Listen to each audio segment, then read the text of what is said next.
আসসালামু আলাইকুম ওয়া রাহমাতুল্লাহি ওয়া বারাকাতুহু। আমি হাবিবুল্লাহ, আপনারা দেখছেন জিনের চিকিৎসা মিডিয়া। সম্মানিত ভাই ও বোনেরা, ইনশাআল্লাহ আজ আমি আপনাদেরকে কিছু সতর্কমূলক কথাবার্তা বলবো, আপনারা মনোযোগ সহকারে শুনবেন। অনেক ভাই এমন ফোন দেয় যে হুজুর আপনি কি গুপ্তধনের সন্ধান দিতে পারেন। আবার কয়েক ভাই আছে যে কিসের জন্য পিলার, সীমানার পিলার, হুজুর আমাকে কি এই পিলারের সন্ধান করে দিতে পারবেন। অনেক ভাই বলতেছে হুজুর আমাকে কি লটারির টিকেটের নাম্বার বলে দিতে পারবেন। এবং অনেক ভাই এরকম ফোন দিয়ে থাকে যে হুজুর আমাকে কি এক দেশ থেকে আরেক দেশে নিয়ে যেতে পারবেন, আমার খুবই দরকার। আরেক ভাই ফোন দেয় যে হুজুর আমি পরি বিয়ে করতে চাই, এটা কি সম্ভব কি সম্ভব না, ওদের সাথে ঘর সংসার করা কি সম্ভব কি সম্ভব না। এই সমস্ত প্রশ্নের আমি আজকে জবাবগুলো নিয়ে আসছি। আমার এই জবাবগুলো আপনারা খুব মনোযোগ সহকারে শুনবেন।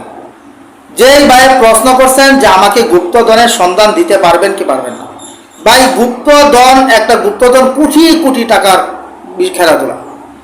যদি আমি আপনার কাছ থেকে 1000 টাকা, 2000 টাকা অথবা 10,000 টাকা নয় 50,000 টাকার বিনিময়ে যদি গুপ্তধনের আপনাকে আমি সন্ধান দেই, ওইটা আপনি ভাবেন কোটি কোটি টাকা, তাহলে আমি কেন ওই গুপ্তধনটা নিজে সংরক্ষণ করব না?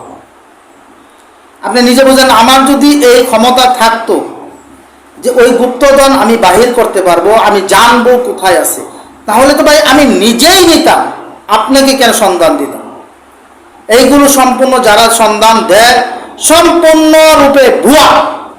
এটা যদি আমিও কখনো বলি তাহলে ভাববেন যে এটা সম্পূর্ণ ভুয়া, বাটপারি স্যারের মতো কোনো কিছু নাই। দ্বিতীয় নম্বর কথা হচ্ছে যে হুজুর আমাকে লটারির টিকিট যদি নাম্বারটা ভরে দিতেন। ভাই আমি প্রত্যেকটা দেশে মোটামুটি আমার লোক আছে, মোটামুটি বন্ধু মহব্বতের লোক আছে।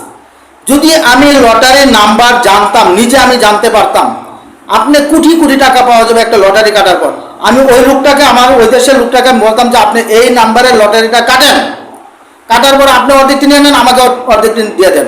তাহলে আমি আপনার 10,000, 20,000, 30,000 টাকার বিনিময়ে আপনাকে কেন বলবো? আপনি সাধারণ জ্ঞানে কিছু ধরে না। যারা বলে লটারির নাম্বার বলে দিব, তারাও সম্পূর্ণরূপে ভুয়া, বাটপার। এটা যদি আমি নিজেও করি, এটাও বাটপারি। তৃতীয় নম্বর কথা হচ্ছে পিলার। ভাই পিলার দিয়ে যে কী করে এটাই তো আমি জানি না, কিসের পিলার আমি নিজেও বুঝি না যে পিলার দিয়ে করে। তারপরে ওই পিলার সম্পর্কে আমি কোনো খবর দিতে পারি না। হয়তো কেউ দিতে পারে, অনেক বড় আল্লাহওয়ালা আছে, অনেকে দিতে পারে, কিন্তু আমি পারি না। এটা যদি আমি কখনো বলি যে আমি পারবো, আমাকে এত টাকা পাঠান, এটাও বাটপারি, এটা সম্পূর্ণরূপে ভুয়া। চতুর্থ নম্বর কথা হচ্ছে যে হুজুর পরী কি বিবাহ করা যায়। ভাই পরীকে আপনার বিবাহ করা লাগবে না, ওদের যে সময় পছন্দ হবে না আপনাকে নিজেই বিয়ে করে নেবে। ওই পরী সারাইতে সারাইতে হয়েছে, যেরকম নিজের স্ত্রীকে 3 তালাক মারিয়ে দেওয়ার জন্য 2-3 লাখ লাগে না, ওইটাকে সারাইতে সারাইতে আপনার জিন্দিগি চলে যাবে। ওইটা এরকম বিবাহ করবে যে দেখবেন যে আপনি খালি তাকেই দেখতেছেন, আর দুনিয়াতে আর কিছুই দেখা যাবে না। প্রস্রাব পায়খানা খাওয়া শুরু করে দেবেন তার দিকে তাকায় তাকায়। আপনি বলতেছেন একটা শখের জিনিস না, তারা যার শরীরে ঢুকে যায় তাদেরকে ধ্বংস করে ফেলে একদম। এই জন্য কেউ পরীর পিছে লাগবে না। পরীও একটা জিন জাতির মাইয়ালুক, জিন জাতির মাইয়ালুক পরী। এগুলোর পিছনে কোনোদিন কোনো ইউটিউবের আমল করবেন না, সাবধান। একবার যদি আপনি ধরা খেয়ে যান, আপনি ধ্বংস হয়ে যাবেন। আপনাকে কোনো কবিরাজ আপনাকে সুস্থ করতে পারবে না, একদম রগে রগে মিশে যাবে। যদিও কবিরাজে সুস্থ করতে চায়, আপনাকে জীবনের নাম ধ্বংস করে দিয়ে যাবে সে।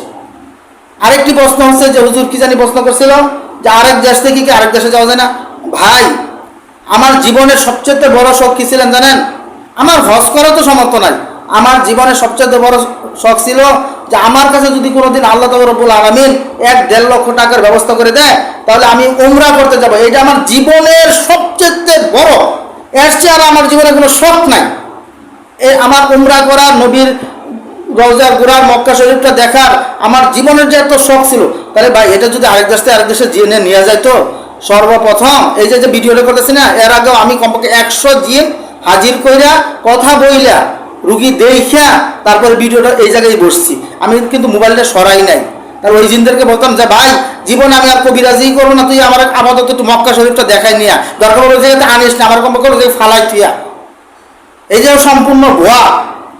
আমরা যে জিনগুলোতে কাজ করি তারা হচ্ছে আমাদেরকে কবিরাজি লাইনে হালকা পাতলা একটু সহযোগিতা করে, কাজ সম্পূর্ণ আমাদেরই করতে হয়, একটু খবরাখবরের সহযোগিতা করে, আর কোনো কিচ্ছু না, আর কোনো কিচ্ছু না। সম্পূর্ণরূপে এই যে বিষয়গুলো সবই ভুয়া, সবই ভুয়া।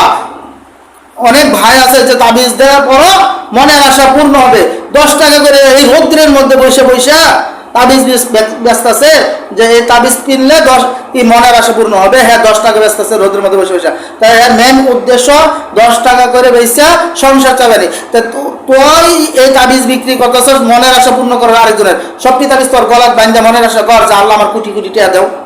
এটা বাদ পারি না, এগুলো সাধারণ জ্ঞানে ধরেন, আপনাদের সাধারণ কিছু জ্ঞানে ধরে না।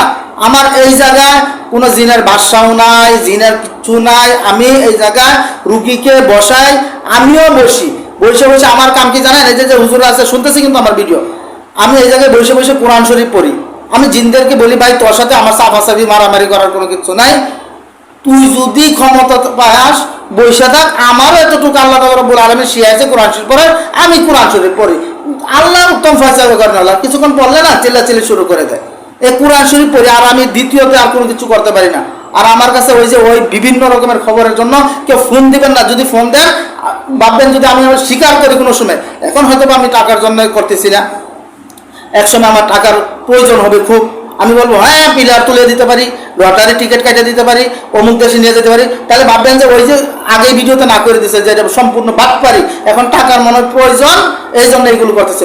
ভুলেও এইগুলো করবেন না, ভুলেও এইগুলো করবেন না, জীবনের নাম তো ধরা খেয়ে যাবেন। আর পরিসাধনার করার চেষ্টা কেউ করবেন না, পরিসাধনার করার চেষ্টা করা লাগে না, কিছু কাম করলে না পরি চলে আসে জীবনের বড়, সারা জীবন খালি কামতে কামতেই থাকবেন, ওগুলো আর কিছু করা লাগবে না। সারাইতে গেলে জীবন বাড়ি ঘিরে বেঁচে দেবেন, শেষ পর্যন্ত জীবনও চলে যাবে, রুগীর আর সুস্থ হবে না। তাই সম্মানিত ভাই, আমার কথাগুলো হয়তো আমি কর্কশ ভাষায় বলতেছি, রাগে যে সামান্য একটু মানুষের জ্ঞান শক্তি নাই, লটারি টিকিট বলে দিতে পারবো, গুপ্তধন বাহির করে দিতে পারবো, তা আমি নিলে সমস্যাটা কি আছে?